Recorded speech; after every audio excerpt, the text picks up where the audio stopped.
Pipe Dream. Pirate first.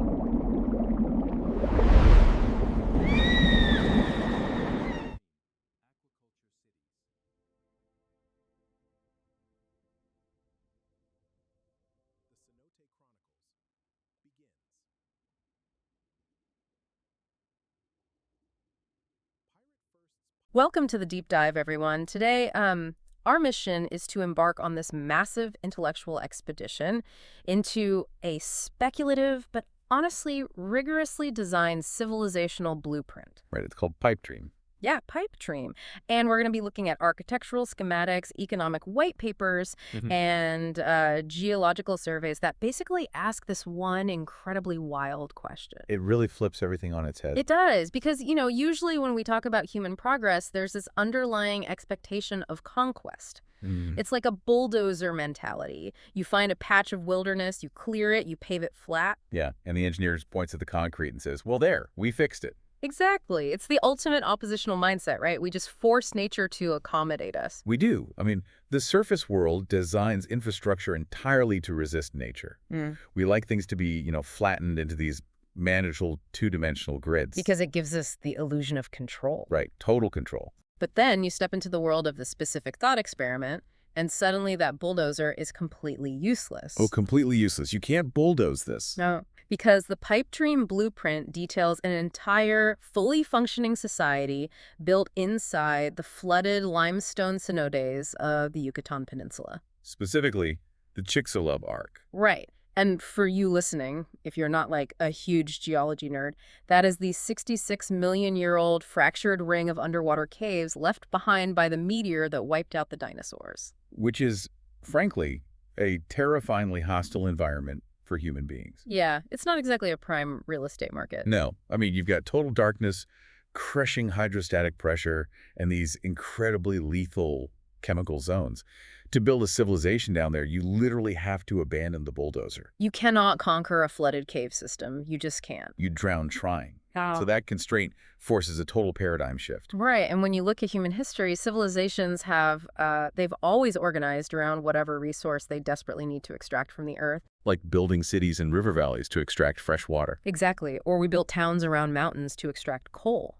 Today, we build these massive tech hubs right next to power grids just to extract data. It's always about extraction. Always. But the really mind-bending hook of Pipe Dream is this. What happens if a civilization organizes itself completely around the biological quality of human life? Right. It's the shift from an economy of extraction to an economy of cultivation. Cultivation, yes. And not just, building better hospitals to treat sick people. No, this is engineering an entire municipality. A whole society where health span is the primary resource. We are talking about actual, healthy, disease-free human years treated as the bedrock of the economy. It sounds like pure sci-fi. It really does. I know for you listening, this probably sounds like a sci-fi movie pitch. But the sources we're looking at today, they treat this as a rigorous institutional blueprint. Extremely rigorous. It touches on, well, everything from how you might pay for your health insurance 10 years from now to how cities could literally grow and heal themselves. Yeah, to really grasp the depth of this text, we have to evaluate the systemic architecture behind this principality using this framework they call the 3 orders of consequences. Because a piece of technology never just does the one thing it was designed to do. Exactly. Okay, so let's unpack that framework for the listener. So the first order consequence is just the immediate tech. Physical invention. Right. You build a pressurized underwater habitat, you pump in a specific mix of oxygen, and human beings get to breathe underwater. Simple physics and biology. But then you move to the second order consequence, which is the institutional change. Okay, right. Because those people living underwater are suddenly experiencing these radical shifts in their biological health. So institutions on the surface like hospitals, pharmaceutical companies, health insurance providers, they have to completely restructure how they view aging. Oh, sure, because the baselines are all wrong now. Exactly. They have to change how they calculate premiums, how they allocate resources. The technology essentially forces the institution to adapt to it. But the third order consequence, that is the civilizational shift. That is where the very fabric of reality changes. Right. The third order is It's when a child is born into this underwater environment and they grow up believing that biological longevity, like living to 120 without any chronic disease, is just normal. It's just a basic human expectation to Yeah, they don't see the pressurized cave as this technological marvel. They just see it as the baseline of existence. Right. Their culture, their art, their civil laws, their entire constitution reorganizes around that biological reality. So I guess our guiding question today is really, what happens when geology writes your constitution? It's a fascinating question. It really is. But before we can understand the laws and the culture of this underwater principality, I think we have to understand its economic engine. We have to follow the money. We do. We need to see how prioritizing biological life completely upends traditional economics. So if we look at the text's transition into this longevity economy, the math here is just fascinating. Well, to understand the math, you really have to look at the biology. Okay, let's do it. So the surface world operates on an extraction economy, right? Where human bodies wearing down is essentially treated as acceptable collateral damage. Just the cost of doing business. Exactly. Yeah. But in Pipe Dream, the economic engine is built entirely on preserving biological potential. And they measure this using telomeres. The biological clock. Think of telomeres, like those little plastic aglets at the tips of your shoelaces. Oh, that's a good analogy. Yeah, they're basically protective caps at the ends of our chromosomes. And every time our cells divide, those caps naturally fray and shorten. Right. When they get too short, the cell can no longer divide properly. And that, fundamentally, is the mechanism of aging. Right. And in the surface world, the most expensive patients for any healthcare system are not the people who get into sudden, car accidents. No, it's the chronically ill. It's people whose telomeres have shortened to the point where they face this whole cascading series of conditions: cardiovascular disease, metabolic issues, neurodegenerative decline. And here is where the environment of the cenote comes into play. The civilization places its citizens in a therapeutic, pressurized nitrox atmosphere. Okay, wait, nitrox, that's a specific mix of nitrogen and oxygen, right? Like what deep sea divers use. Yes, exactly. But how does breathing diverse gas in a pressurized cave actually stop you from aging? I mean, I understand the text says it slows the biological clock, but what is the actual mechanism there? Well, Because why wouldn't an oxygen tent in a regular surface hospital do the exact same thing? it's a combination of the specific gas mixture and the ambient pressure. Okay. So, in a surface hospital, you are at 1 atmosphere of pressure. If you pump pure oxygen into a tent there, you can actually cause oxygen toxicity over time. Oh, really? Yeah, it leads to severe cellular damage. Yeah. But down in the cenote, the natural depth of the water provides 2 to 3 atmospheres of pressure. Just automatically. Exactly. And under that specific hydrostatic pressure, gases dissolve into your blood plasma much, much more efficiently. Oh, wow. So the nitrox mix reduces the oxidative stress that normally damages your cells, while the physical pressure ensures that oxygen reaches deep into your tissues without your heart having to work as hard to pump it there. So it's basically taking the load off your organs. The cells are essentially put into a state of profound physiological rest. So by radically reducing the physiological strain on the body, the cells they don't have to divide and repair as frantically. Exactly, which means the telomeres don't shorten as fast. Okay, that makes sense. The text refers to this as telomere economics. Yes. By slowing the rate of cellular division and that telomere shortening, this society is fundamentally extending the period of life before chronic illnesses even set in.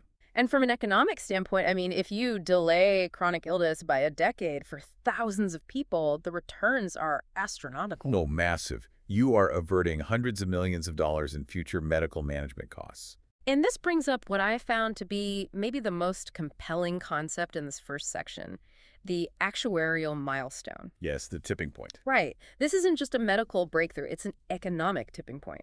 The text describes this as the commercial scaling event for the entire underwater society. It's the moment the math flips. Exactly. It's the moment the surface world's insurance industry looks at the biometric data and realizes, wait a minute, paying to relocate our policyholders to live in a pressurized underwater cave for 2 years is actually drastically cheaper than paying for their heart disease and diabetes treatments 15 years from now. That is the exact pivot point.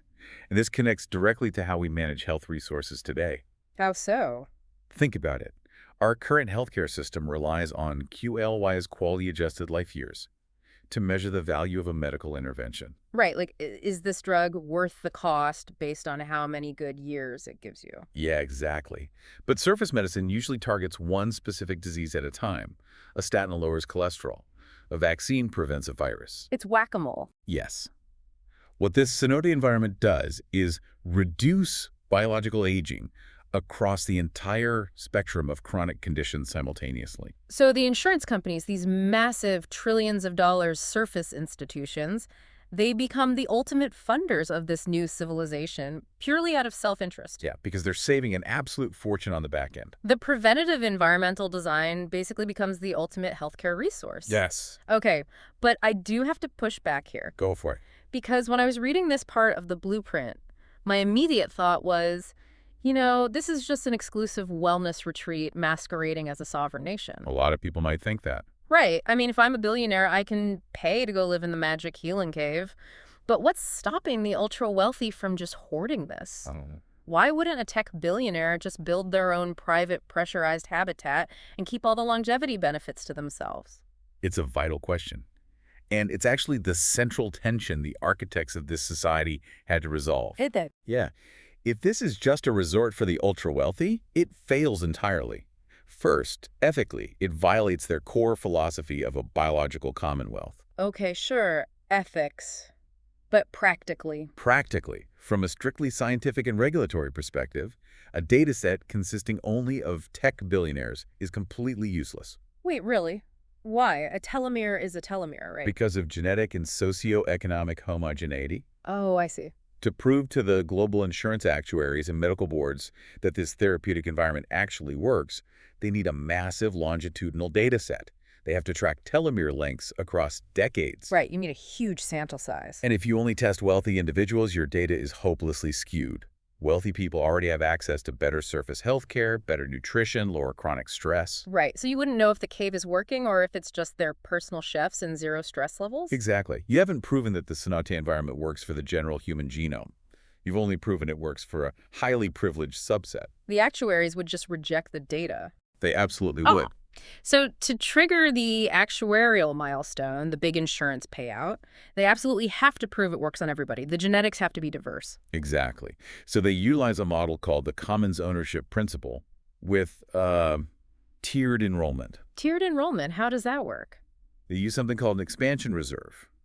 The wealthy individuals who pay massive out-of-pocket premiums for this longevity treatment, they generate a huge surplus of capital for the society. Naturally. But instead of paying that out as profit to shareholders like a surface corporation would, the Constitution of the Principality mandates that this capital is dumped right into the expansion reserve to subsidize the diverse population. Oh, that's wild. So the billionaires are unwittingly funding a universal basic health span for a wider demographic, just because the scientists need the data. Scientific validity and ethical governance perfectly align here. That's incredibly smart. Right. Providing access to the less wealthy isn't charity in this system. It is the core strategic imperative of the civilization. They need the statistical power. They need the genetic diversity to validate the model. It's brilliant. Outwardly, to the surface world, it looks like a luxury resort charging astronomical fees. But internally. But its internal architecture is actually distributing health span based on scientific need in order to protect the environmental commons, rather than just allocating it by market pricing. It's a complete reimagining of civic priorities. It really is. And if we connect this to the bigger picture, this entire longevity economy only functions because of the physical space they inhabit. Right. Human biology is dictating their economy, but what is dictating the biology? The environment. The cave itself. If the cave is providing all of this immense pressure and therapeutic potential for free, it completely changes how you build. Oh, absolutely. You don't just drop a concrete wall into a living ecosystem. How do they actually build their physical spaces? Well, this brings us to how they utilize a 66-million-year-old geological void without destroying it. Right. We're looking at a scenario where geology literally becomes the first constitutional document. To build inside the Chicxulub arc, the architects use a foundational engineering principle called the Sanzi or Priori methodology. Which roughly translates to without preconceived notions, right? Think about how we build today. In the surface world, a civil engineer looks at a site with a preconceived blueprint. They ask, how do I flatten this terrain to fit my building? In the bulldozer. Exactly. But the Sans a priori engineer looks at the flooded cenote and asks, what does this formation already do? And how can our infrastructure simply participate in it? It's the difference between forcing nature to adapt to you and you adapting to nature. Exactly. And the most extreme, frankly terrifying example of this in the text is how they handle the deepest, most dangerous part of the cenote. The anoxic zone. The anoxic zone. Let's talk about that because it is wild. The anoxic zone is lethal to almost all surface life. It is a layer of water deep in the cave that is completely devoid of dissolved oxygen. And filled with what? It is saturated with hydrogen sulfide, which is highly toxic. So if I'm a surface engineer building a tunnel and I hit a massive pocket of hydrogen sulfide, my immediate reaction is containment. Of course. I'm going to pump it out, neutralize it with chemicals, or seal it off behind 10 feet of reinforced concrete. It's a massive hazard. But the cenote civilization doesn't do that. Why not? Because to a sans a priori engineer, there are no hazards. There are only extreme gradients. Okay, what does that mean? Well, the hydrogen sulfide is produced by extremophile bacteria, these microorganisms that have been living and evolving in total isolation down there since the meteor hit 66 million years ago. Wow. Instead of neutralizing the zone, the civilization deploys its industrial infrastructure directly over these bacterial mats. They call it the chemostat. Okay, I know a chemostat in a lab is like a machine where you control the chemicals and temperature to grow bacteria. Right. But they aren't building a giant machine here, are they? No, and the text points out a crucial realization. The geological formation is already a chemostat. The cave has been maintaining the exact thermodynamic and chemical conditions required to keep these extremophiles alive for millions of years. So instead of building a chemical factory, they just tap into what the cave is naturally producing anyway. Exactly. The text lists 3 main galleries down there. They passively harvest elemental sulfur, which drops out of the biological reactions and is, a massively valuable, globally traded commodity. Very valuable. And they harvest unique pharmaceutical secondary metabolites, which are basically undiscovered drugs and antibiotics because these bacteria have evolved in an entirely different evolutionary tree from surface bacteria. Which feeds right back into their longevity healthcare model. Right. But the third thing they harvest is what really caught my eye. They harvest hydrogen fuel. Yeah, the hydrogen production is a masterpiece of geological integration. How does it work? Well, the extremophile bacteria naturally produce dissolved hydrogen gas as a metabolic byproduct of how they consume the sulfur. Now, in a surface plant, you have to use electrolysis to split water to get hydrogen, which takes massive amounts of electricity. Right. It's hugely energy intensive. Here, the bacteria are doing it biologically, for free. But the text kept mentioning a palladium alloy membrane.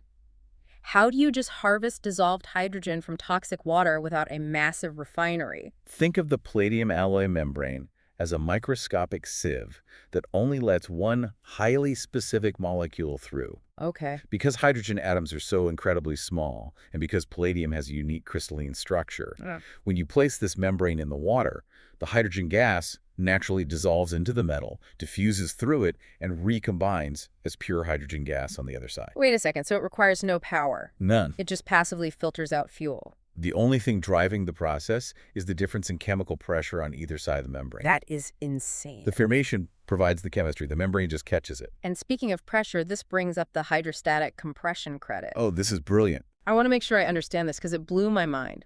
If you are a chemical company on the surface, say you are refining pharmaceuticals, and your chemical reaction requires 3 atmospheres of pressure, what do you have to do? You have to build a massively thick steel pressure vessel. Right.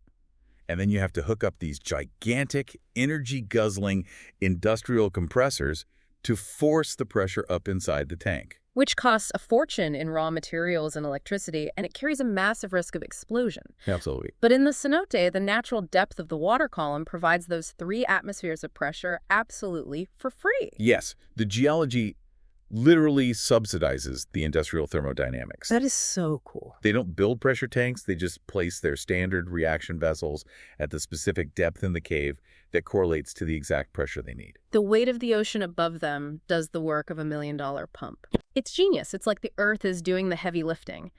But even with all these natural advantages, a society still needs electricity to run the lights, the computers, the life support. Right, you need power.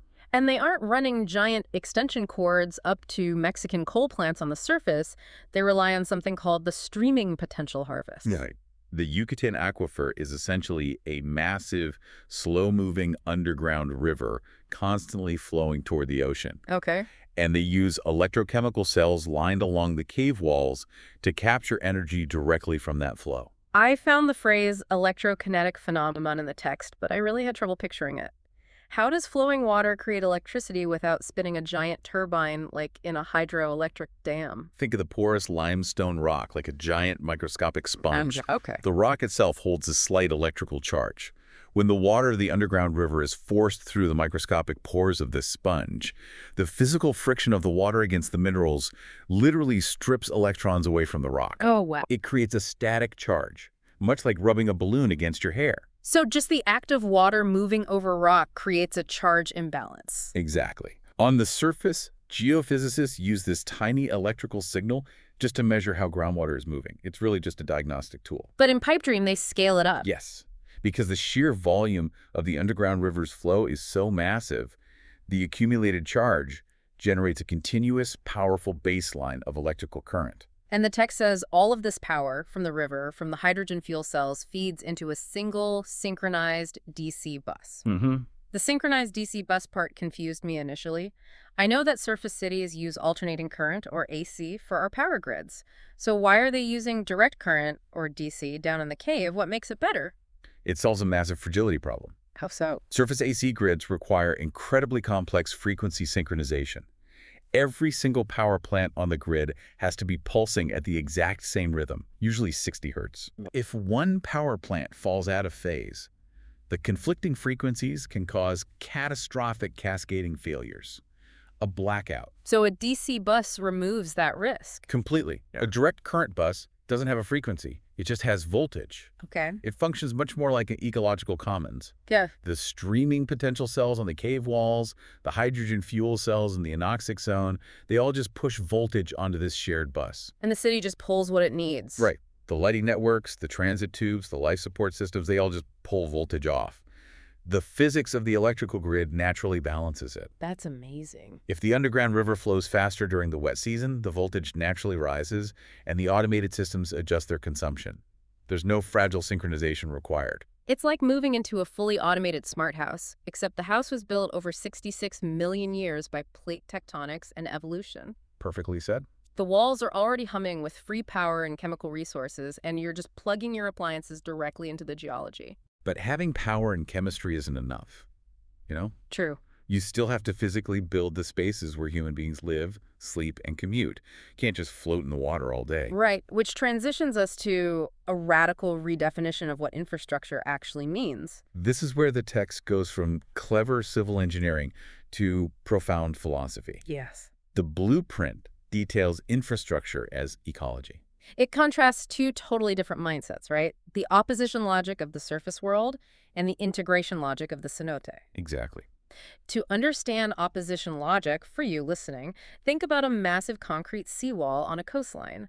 It is designed in pure opposition to the ocean. It just stands there. Right, it stands there, rigid, taking a beating, resisting the kinetic energy of the waves day after day. Until a hurricane hits that, it's just slightly stronger than what the original engineers calculated. A beyond design event. Yes. Yeah. And because the wall is rigid, it shatters. It's dead infrastructure. It has absolutely no capacity to heal. Precisely. Dead infrastructure requires constant maintenance with external materials and external energy. But the cenote civilization uses living infrastructure. They design their physical built environment to actively participate in the local ecosystem. Okay, I want to put the listener in the physical space to really picture this. Let's do it. Imagine you are standing inside one of their main transit corridors, what the text calls the crystal tube standard. You are hundreds of feet underwater inside a massive transparent glass tube that snakes through the flooded cavern. Quite the view. Right. But if this were a surface world aquarium, that glass tube would be completely green and opaque with algae growth within a week. You wouldn't be able to see a thing. And in the surface world, we would deploy mechanical drones with abrasive scrubbers to clean the glass, or we would pump harsh chemical algicides into the water. Both of which cost energy, require replacement parts, and introduce pollutants into the environment. Exactly. So how do they keep the glass clear in the cenote without chemicals or scrubbers? By relying on a biological colony called Ancestris vitreus. Okay, what is that? It is a specifically selected and possibly genetically nudged type of organism that naturally grazes on the exact species of algae that attempts to colonize the glass tubes. So the maintenance crew is literally a swarm of tiny organisms just out there having lunch. Exactly. The organism is completely oblivious to the fact that it's providing civil engineering maintenance. It's just hungry. Right. It's Okay. simply feeding itself according to its own biological imperative. But the outcome for the civilization is that the optical transmission of the transit corridors remains perfectly clear. The infrastructure is maintained by the local food web. The boundary between technology and ecology just completely vanishes here. It really does. And there is another stunning example of this in the text regarding their food supply. Oh, the harvest drones. Yeah. Obviously, you have to feed the thousands of people living down there, so they use underwater aquaculture cages to farm fish. But how do you harvest thousands of fish without throwing the local ecosystem into total chaos? Well, in a surface fishery, a trawler drops a massive net and indiscriminately pulls up everything, destroying the demographic balance of the ocean. It's a disaster. But in the cenote, they use autonomous harvest drones. And these drones are programmed with extreme biological specificity. How specific? They're designed to selectively extract only very specific sizes, ages, and species of fish from the cages. But ecologically speaking, a creature that selectively extracts specific demographics from a prey population? I mean, that is the exact definition of an apex predator. Yes, it is. That's wild. The mechanical drone literally fulfills a biological evolutionary role. It culls the sick, removes the elderly, and prevents overpopulation. Maintaining the demographic balance of the fish exactly as a shark or a barracuda would. Precisely. The act of harvesting human food and the act of providing an ecological stabilizing service are the exact same physical action. It's so elegant. But what about the rock itself, the limestone? That's where it gets really crazy. Yeah, they aren't just letting the cave sit there. The blueprint details how they actively manage the geology using something called lithocrustaceans. Yes. Now, I read this and I had to pause. You're telling me a crab is doing structural engineering? It is a remarkable synthesis of genetic engineering and acoustics. Okay, break it down. Lithocrustaceans are genetically specified crustaceans deployed into the limestone walls for two purposes. At the frontier edges of the settlement, they are used to slowly bore new microtunnels through the rock. So they are the organic excavators. Right. But within the established settlement, they serve a much more critical role. Mhm. They monitor the rock. How does a genetically modified crustacean monitor structural integrity? Through acoustic resonance. Okay. As these creatures move, feed, and interact with the microfractures in the limestone, they emit very specific acoustic signals, clicks, and scrapes. Like little taps on the wall. Yes. And the rock naturally amplifies and alters these sounds based on its density and stress levels. This civilization embeds highly sensitive acoustic sensors throughout the cavern to pick up these exact signals. So they're essentially using the organisms as an acoustic sonar system to map the internal stress of the rock in real time. Yes, the organism is just living its life, but the exact frequency and pitch of the sounds it makes as it moves through the rock provide the engineers with real-time data on the structural integrity of the passages. That is incredible. If a microfracture begins to form under pressure, the acoustic signature of the crustacean moving over it changes, and the system is instantly alerted. They act as both builders and stewards of the geological fabric. Okay, I have to push back here Sure. because this all sounds a little too perfectly balanced. It sounds like a beautiful utopian symphony. Does sound nice on paper. But we are talking about geology. Geology is violently, inherently unpredictable. Tectonic plates shift, water pressure spikes. That's true. What happens when the environment does something completely unexpected? You cannot negotiate with a cave-in. If a massive chunk of limestone just falls and crushes a habitat, all the acoustic crabs in the world won't save you. You are absolutely right to be skeptical, and this is where the civilization's safety architecture reveals its true character. Okay, I'm listening. On the surface, if a steel support beam cracks under unexpected weight, the engineers replace it with a thicker, heavier beam. Yeah. You fight the failure, you try to outmuscle nature. Right. In Pipe Dream, their foundational engineering rule is the formation is always right. The formation is always right. That is a massive dose of humility. But what does it actually mean in practice? It means they do not fight the rock. Every inch of this cave system, every biological data point, every structural sensor is modeled in a massive, computationally authenticated 3D record called the digital twin. Okay, like a virtual replica. Exactly. It is a perfect virtual replica of the physical environment. Now, imagine a geological event occurs, a minor tectonic shift, and it breaks a safety collar on one of those transit tubes. Okay, the collar shatters. Water is rushing in. The system seals the breach instantly. But they do not just send a repair crew down to weld on an identical or even a thicker collar. Why not? Under their philosophy, a structural failure means the formation just asserted a new geological reality. The stress fields of the rock have changed. Nature has spoken. So you have to listen. Right.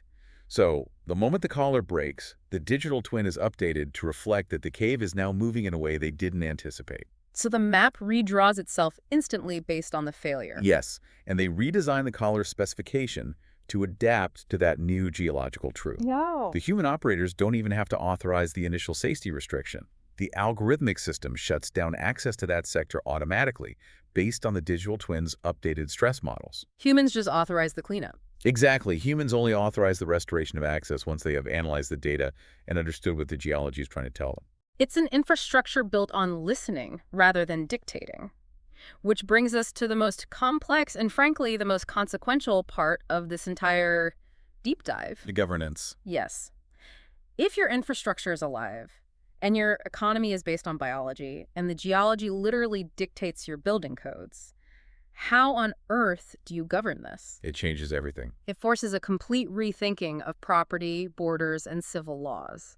How do you govern a society that literally lives suspended inside a fluid, three-dimensional ecosystem? This brings us directly to the systemic architecture of sovereignty, what the blueprint calls the principality model. Okay. And to understand how this society can legally exist, we have to look at what the architects identify as the legal gap. Right, because surface civil laws operate entirely on two-dimensional maps. Exactly. You draw a line on a piece of paper, you assign a latitude and longitude, and everything inside that flat circle is your country or your property.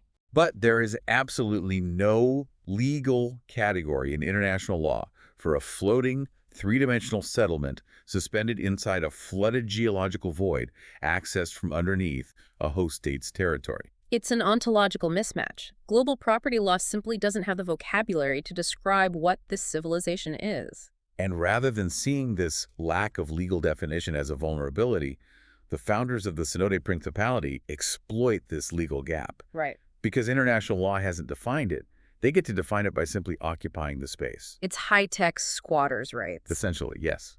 They continually occupy the 3D volume, generating what the text calls a habitation record.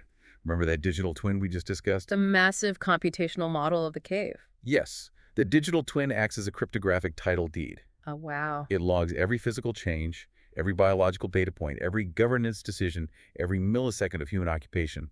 It's an unforgeable, continuously updating ledger of their existence in that specific 3D space. It's a floating title. By generating this massive weight of authenticated data, they are essentially forcing international property law to invent entirely new categories just to accommodate them. Exactly. They're building legal precedent in real time. But I have a massive problem with this. Go ahead. This cave is still physically located beneath the Yucatan Peninsula. True. It is underneath a sovereign nation on the surface, the host state, which in this case is Mexico. Right. If this underwater principality is generating billions of dollars in longevity data, harvesting massive amounts of hydrogen and pharmaceuticals, why doesn't the host state just roll in the military, cut off their air supply, and seize the entire facility? It's a fair question. How do they survive the geopolitical reality of being physically beneath a much larger power? Because of a highly calculated survival strategy, the text calls strategic duplicity, which operates on what they term the Monaco logic. Okay, break down Monaco logic for me. Think about the microstates in Europe. Monaco, San Marino, Liechtenstein, Andorra. They exist as tiny, incredibly wealthy sovereign entities right next to massive military powers like France or Italy. They don't survive by having a bigger army than France. No, they'd be crushed. Right. They survive by being intensely, uniquely useful to the larger powers around them.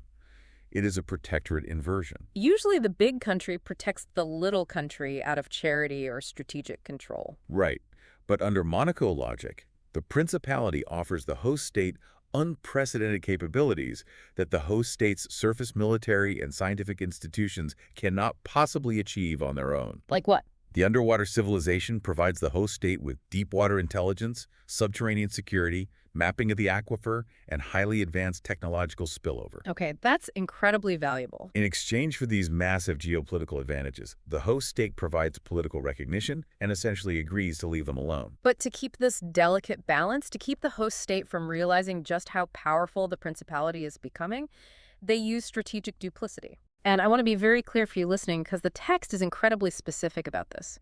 They are not lying. No, they never lie. The principality never outright lies to the surface governments. They just manage the different regulatory bodies by siloing information, showing them only exactly what they need to see. Exactly. The host state is not a single monolith. A government is a complex, often dysfunctional ecosystem of different ministries, agencies, and bureaus that rarely talk to each other. Right. So the principality interacts with the host state using three outward framings. The first framing is for the surface tourism boards and economic ministries.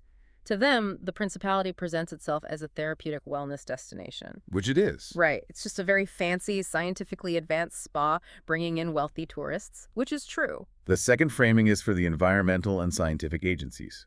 To them, the principality is a prestigious ecological research station, gathering unprecedented longitudinal data on cave ecosystems, extremophiles, and aquifer health. Which is also completely true. And the third framing is for the food security and agricultural institutions. To them, it's an aquaculture innovation center, pioneering highly sustainable, closed-loop fish farming. Also entirely true. By presenting these three specific, highly accurate framings, they perfectly satisfy the legal and bureaucratic mandates of each specific surface agency. The tourism board is thrilled with the revenue, so they don't look any deeper. Exactly. The environmental agency is thrilled with the data, so they don't look any deeper. Right. By siloing their interactions, the principality prevents the host state from ever mounting a unified, centralized political response. It's genius.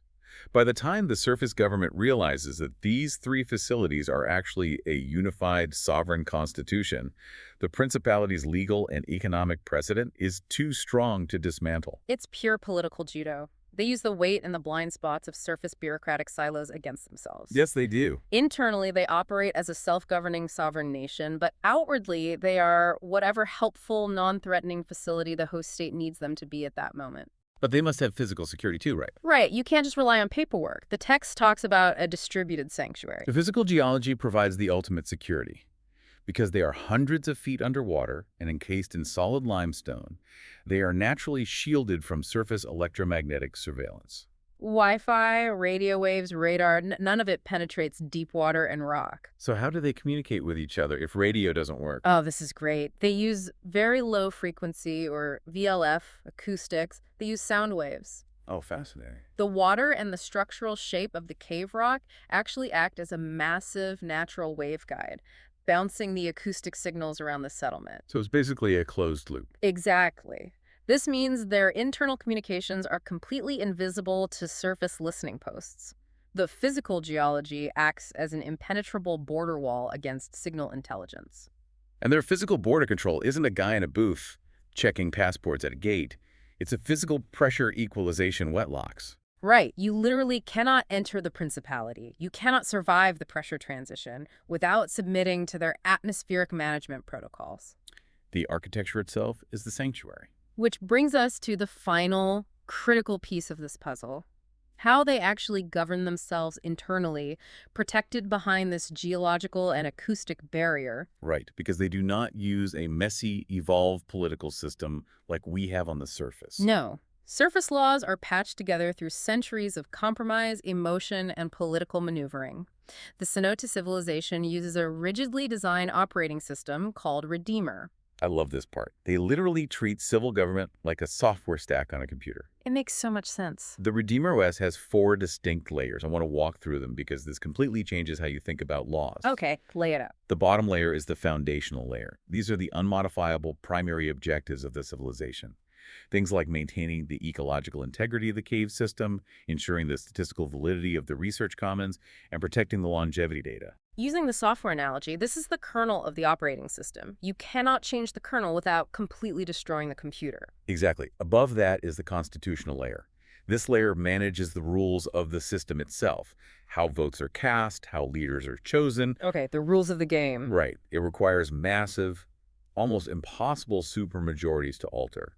And its sole purpose is to protect the foundational layer from being tampered with. Then sitting on top of that, you have the regulatory layer. This is where standard, everyday laws live.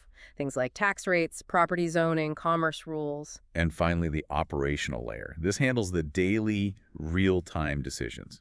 For example, a terraform operator deciding to temporarily halt the lithocrustation drilling because an acoustic sensor picked up a stress fracture in the rock. It is incredibly clean.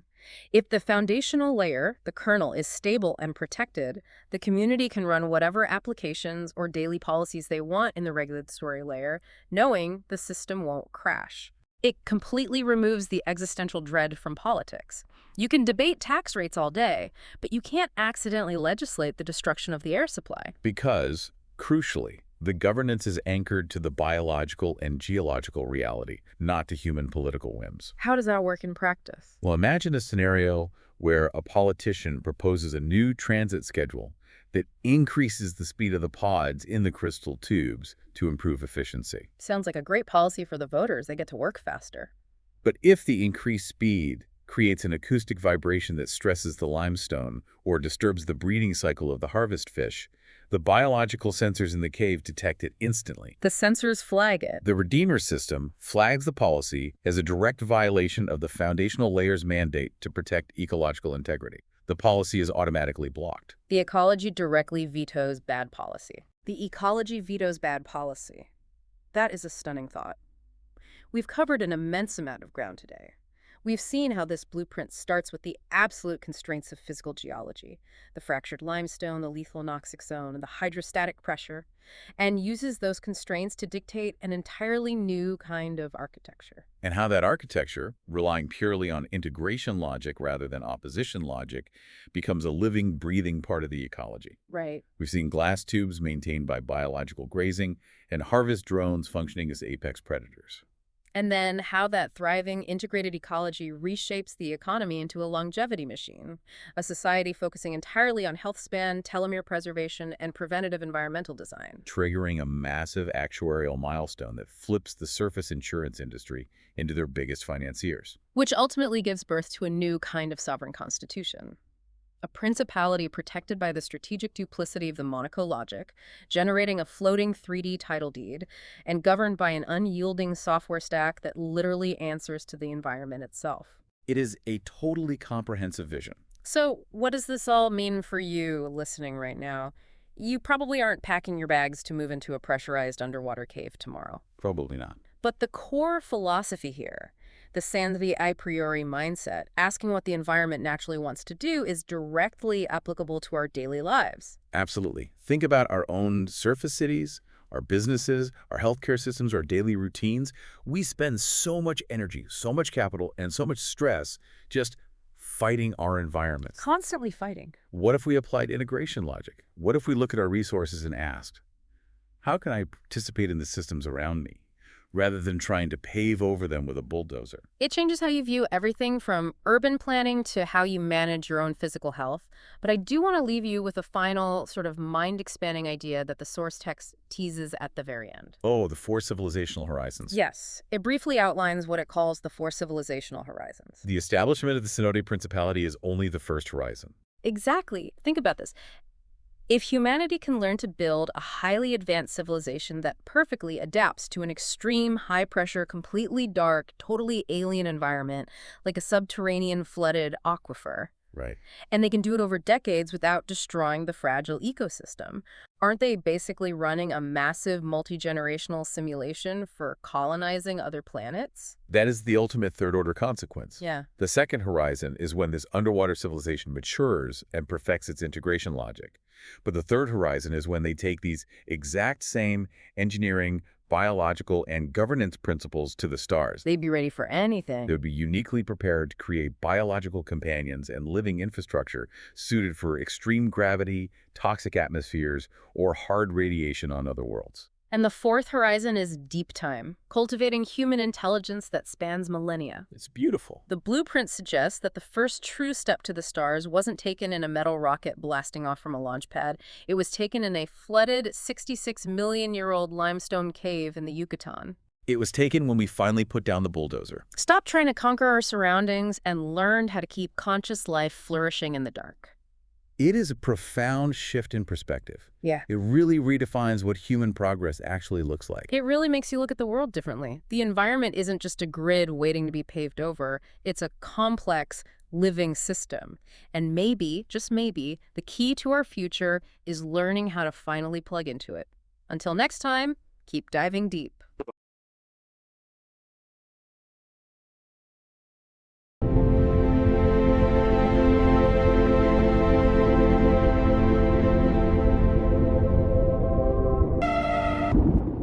Pirate First's pipe dream, the Cenote Chronicles, begins. Part 0. Entering the Formations. Chapter 1. Publisher's Note. There are books that describe a technology. There are books that advocate a political philosophy. There are books that speculate about the future. This volume belongs comfortably to none of these categories. Pipe Dream is presented as a work of speculative civilization design, an attempt to follow a single proposition to its logical conclusion with as much technical discipline, institutional rigor, and philosophical consistency as possible. Its central question is deceptively simple. What kind of civilization becomes possible when biological health span, rather than economic extraction, is treated as society's primary resource? This is not a manifesto for a single invention. It is an attempt to describe the recursive consequences that emerge when one successful innovation begins reshaping every institution around it. The biological commonwealth. None of these are presented as isolated ideas. Each exists because another idea made it necessary. Each creates pressures that require another institutional response. Each solution produces another question. By the end of the work, what began as an engineering proposal has become an entirely different model of civilization. A civilization is not assembled from its visible parts. It is assembled from the invisible relationships that determine how those visible parts will eventually behave. Throughout these pages, you will encounter proposals that range from immediately practical to unapologetically speculative. Some chapters describe engineering that could begin tomorrow. Others describe institutions that would require decades of experimentation. Still others examine possibilities whose realization may belong to future generations entirely. These distinctions are not flaws. They are the natural consequence of writing about civilization as an evolving system rather than a finished object. If this were possible, what else would become possible? That question is the engine of Everything this book. is free. Your genome is the only asset left.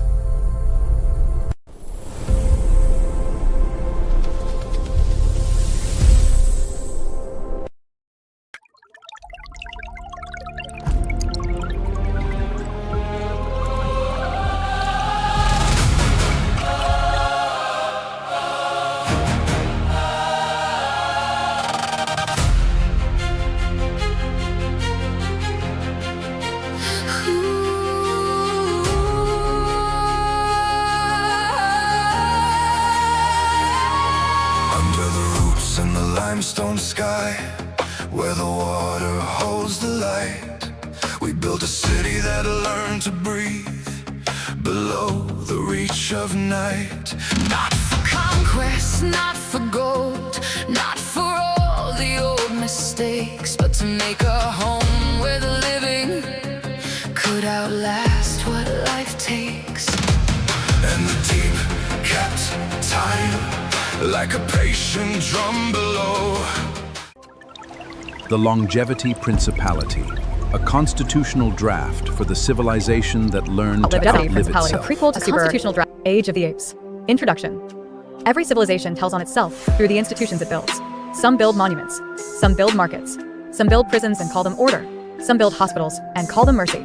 The Longevity Principality begins with a simpler and more dangerous idea.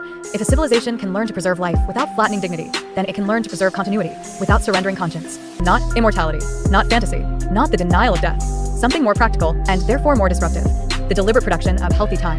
That is the real export, not tourism, not architecture, not even sovereign infrastructure, though all of those matter. Time matters more. Healthy years matter more.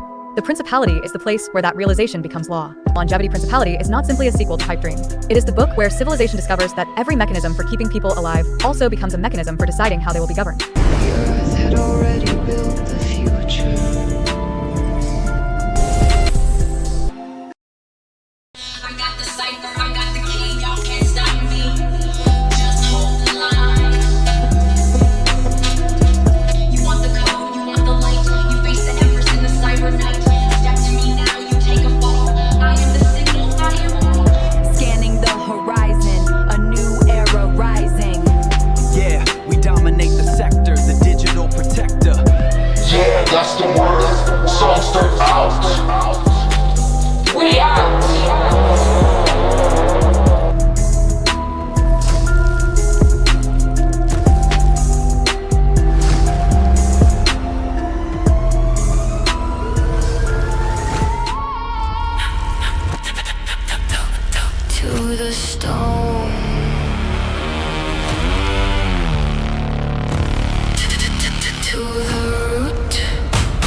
ain't no tribute to the sky. Our hands hold the heat.